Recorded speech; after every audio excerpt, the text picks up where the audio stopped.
Aming ano guys, tornilyo. Medyo kalawang siya. So, unang-una nilagyan ko ng W40 bago ko babanatan. Kasi alam mo na, napaka ano, isarapin mo nga yun. Kasi alam mo ko kasi guys, bali 6 na tornilyo to, malalaki siya. So, instead na ano natin yan, para matanggal, nilagyan ko ng W40. So, isa na lang guys. Ito, medyo kinalawang kaya pinahuli ko to. Ewan ko lang, baka putol to. Hindi naman. Putol nga. Kalawang. So, iangat natin to kasi dumikit na dahil sa kalawang. Dandahanin natin. Ayun, may kalawang na. Putol yung isa. And then, luwagan muna natin yung crown. Kasi pagka hindi mo luwagan yan, delikado tayo dyan. Tapos sabay angat yung ano. Pag inangat yung lockwasher guys, kailangan diinan mo yung makina. Para hindi umangat yung dial. Matanggal yung mga kamay. Okay. So, tatlo lang naman. So, tatanggalin. Aray po, beke man to. Hindi natin ano kasi may istorbo tong isang dito. Pwede mamaya na lang. Unang. So, lalagyan na natin battery guys. Konting ano lang. Tapos, yung lockwasher niya. Ayan, dahan-dahan lang.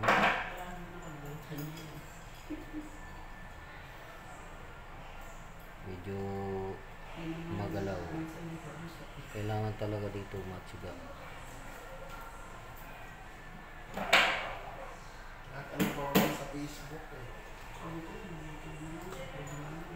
Yan, naka-close na yan and then tornihan natin. So, i-lock na natin guys. Yan, tandaan lang. Slowly but surely. Tapos punasan natin kasi di maiwasan yung may mark natin sa balat. Magkukos ng kalawang guys. So, ito yung lockwasher. Ilalak na natin. Pero steady yan, nakaluwag yung crown. So, idiin mo muna ng party dito bago idiin yung dito banda. Okay. So, tapos sabay lang lagyan guys. Yan. Ngayon, para malaman nyo kung nagpa-function yung push button, ang gagawin, kung di-trade siya, diluluwagan. Pag hindi, didiretso na lang pipindutin mo kung swak siya. Pag ganyan, yan. So, ibig sabihin, yung lockwasher, nag-swak dun sa push button sa loob. So, yun guys, may isa ditong nanggugulo.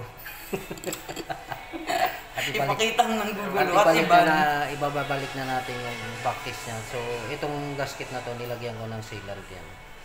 Important. So, kailangan pag naglagay ka ng backcase, tapos yung ano, yung crown nakaharap sa'yo. Tapos yung ano, mababasa yung pangalan ng kung ano yung brand. Tulad nito, Invicta. O syempre. So, takpan na natin. Medyo ano na siya, kalawang.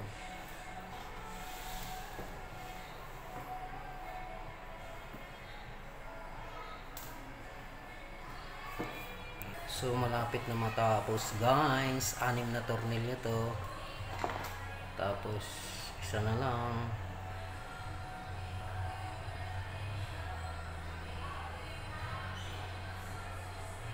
Ayan, last. Ayan, kumakapit pa naman kahit putol siya. Wala na nga. So, yun guys, natapos natin ilagyan ng battery.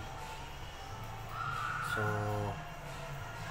luwagan natin yung push button kasi di-trade kasi ito sa guys, pati yung crown. So, i-adjust natin yung oras. Ayan. So, ang pag-adjust ng oras kailangan yung 24 hours magki-click yung calendar.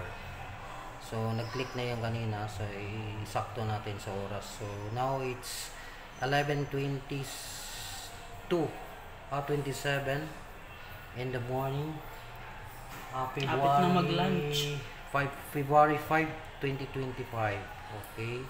So, Ang pag-adjust ng calendar, isang hila guys, tapos i-rotate mo lang yung calendar niya. Ayan, nakita nyo guys. Now it's February 5. So, ibalik. I-post mo lang yung crown, tapos sabay trade. Tapos, pindot dito para gumana yung ano niya. So, i-lock natin para di siya mapasukan ng tubig guys. So, yun lang. So, napaka limited edition yung ano nito guys. So, yun lang. And